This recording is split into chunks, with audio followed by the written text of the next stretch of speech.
Uchinchi darsga o'tamiz. Modellarni yozdik, admin paneliga ulab qo'ydik.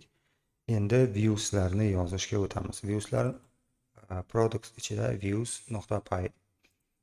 Bu yerda past yozib ketganligi, endi davom ettiramiz shuni. Bu yerga modellar yaratilgandan keyin shu modellarni import qilamiz.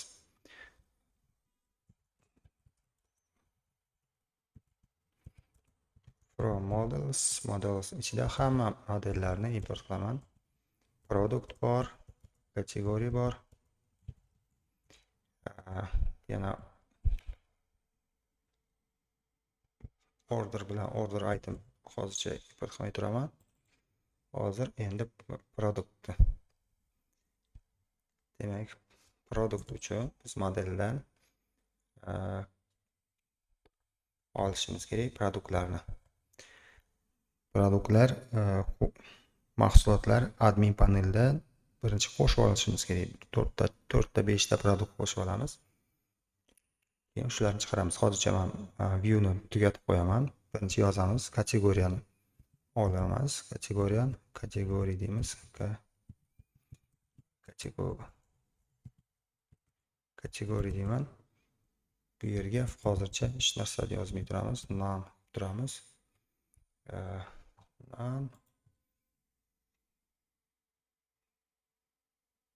Bu keyin kerak bo'ladi bizga kategoriya bo'yicha filtr qilish uchun.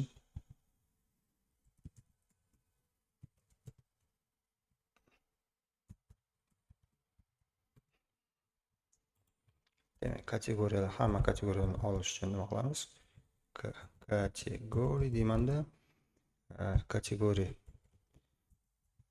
modeldan object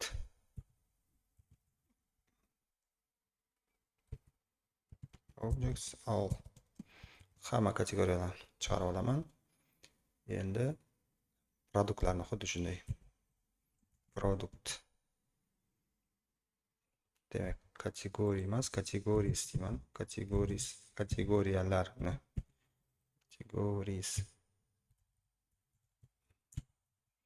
xuddi shunday bu yerda produktlarni products.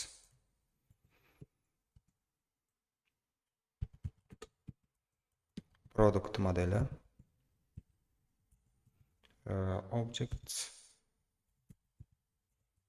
objects endi filtr ishlataman. Filtr nima uchun?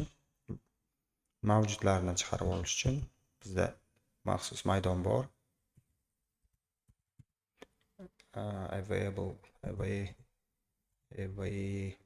Label degan maydon bor. Label true bo'lsa, hamma true bo'lsa shularni chiqarib olamiz. Demak, endi nima qilishimiz kerak? Return render qilamiz. Return render deymiz.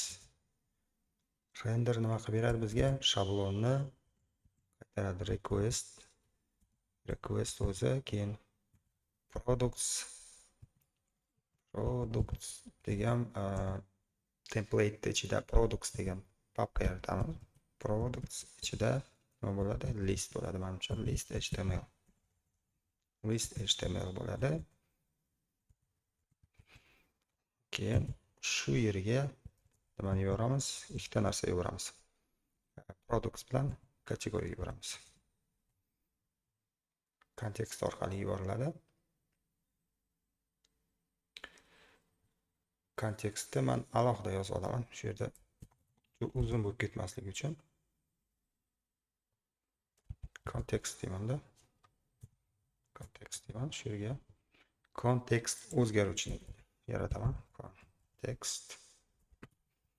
Kontekst o'zgaruvchi bizda ro'yxat bo'ladi.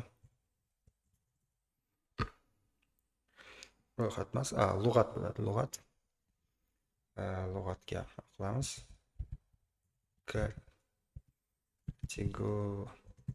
Categories.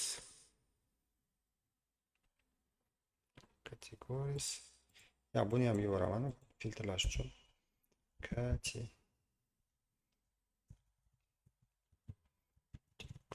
Category.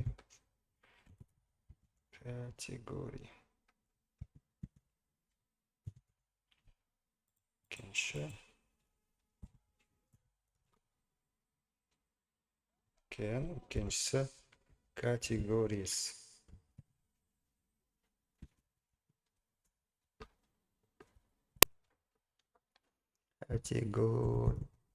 Categories deyman.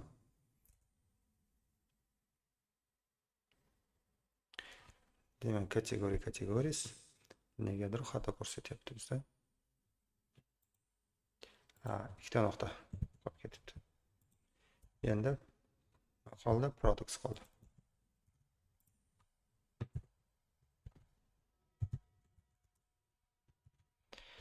Shu kontekstni nima qilamiz? Shablonga yuboramiz. Requests. Shablonga yubordik. Undan oldin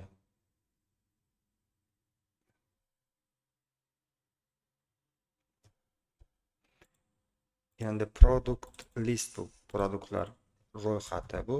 Yana bizga qo'shishimiz kerak product detail degan def product details qo'shishimiz kerak. Xuddi shunday request qabul qiladi.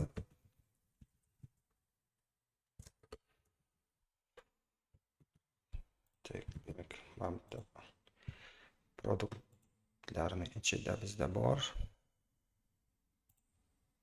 Tayyor kod bor, o'shani ko'chirib olaman. Mini shop 3-darsda template'lar bilan ishlashda mana yana bitta narsa qo'shib ketishimiz kerak ekan bu yerda. Category slack bo'lsa, agar category slack bo'lsa, kategoriyani olamiz. Get object or to restore degan funksiya bilan shuni qo'shib ketamiz. Tepasiga qo'shib ketamiz bu yerga. Shu yerga to'g'rilab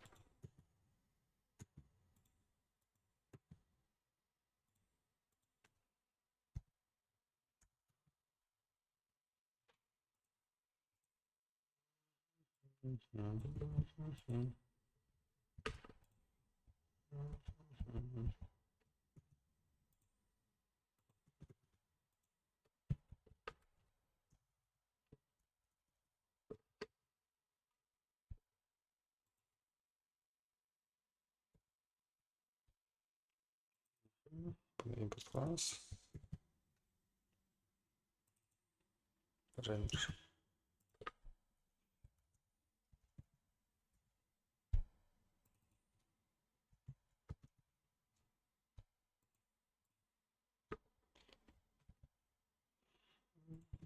Product details shunday ko'chirib olaman.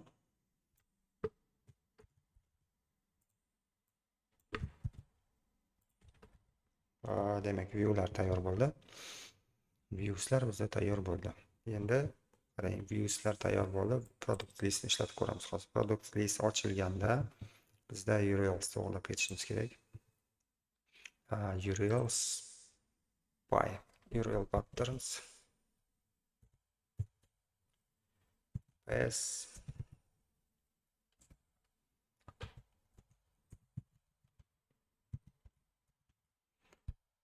products. Endi bizda view bor. Viewni import qilamiz.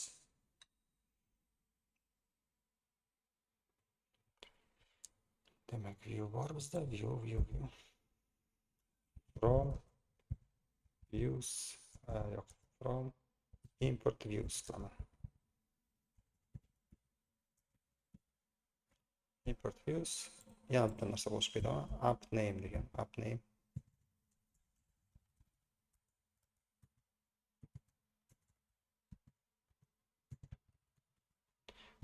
Products.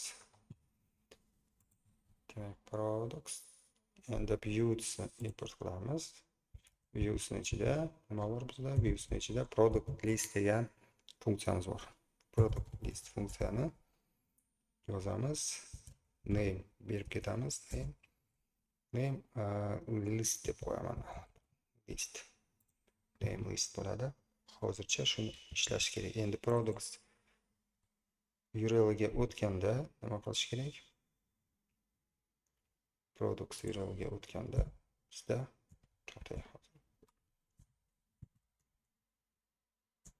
shu yerni bo'sh qoldiraman-da, lekin bu yoqqa products yozib ketaman.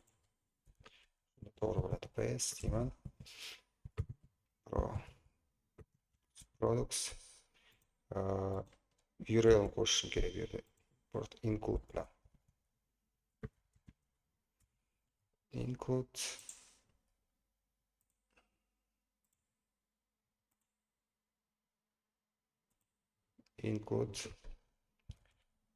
Include URLs. Nima URLs? Products ichida URLs.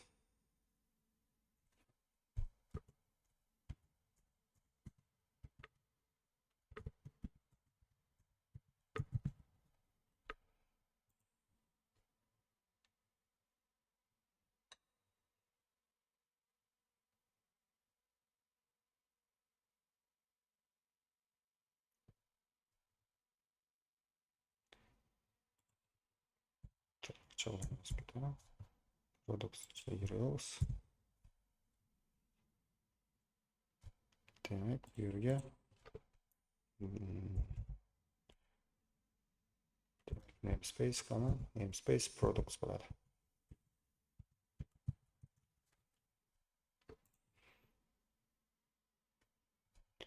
Shunichi bu yoqdan olib turaman-da, ichkariga o'tkazib qo'yaman. Products ichiga URL productsga.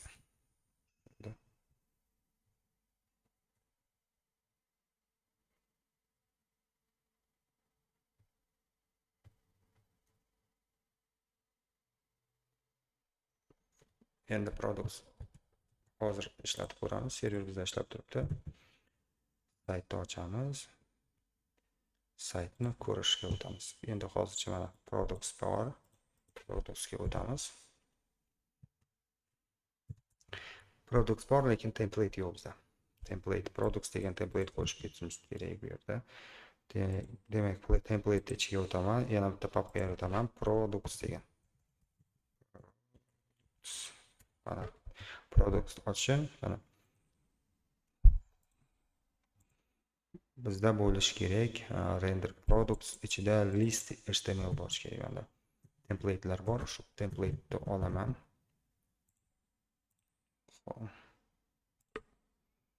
Template bor hozir menda. Shop. Demak, mana template bor, product list degan template. Tovar mahsulotlar, shuni olaman, copy qilaman. Copy qilamanda mini shop degan papkaga o'taman. Products ichiga, yo'q, mini shop template ichiga, template ichida products ichida paste. Demak, buni nomini o'zgartiraman, list qilib qo'yaman. List qilib qo'yaman. Keyin yana bitta narsa qilib ketishim kerak. Hozircha shuni copy qilib turaman-da, shu yerga qo'yaman. Buni nomini base html qo'yamiz. Base html. Bu vorislik oladigan html bo'ladi. Base html kengaytma oladi hamma shablonlar. Bu nima uchun kerak? Header bilan footer qaytarlanmasligi uchun kerak bo'ladi. Demak, hozir nima qilamiz? Products ochiladimi? Tekshirib ko'ramiz. Products template ochiladimi yo'qmi? Ochilishi kerak. Product templates ochilishi kerak. Template ochilmadi deyapti. Yana bitta narsa yozib ketishim kerak. Men use product list. Products template. Serverni serverni to'xtataman. Qaytadan ishga tushiraman. Yana bir marta tekshirib ko'ramiz. Yo'q, hali ham yo'q. Products list. Nega yo'q? Ko'ramiz. Template products list html. List html bor.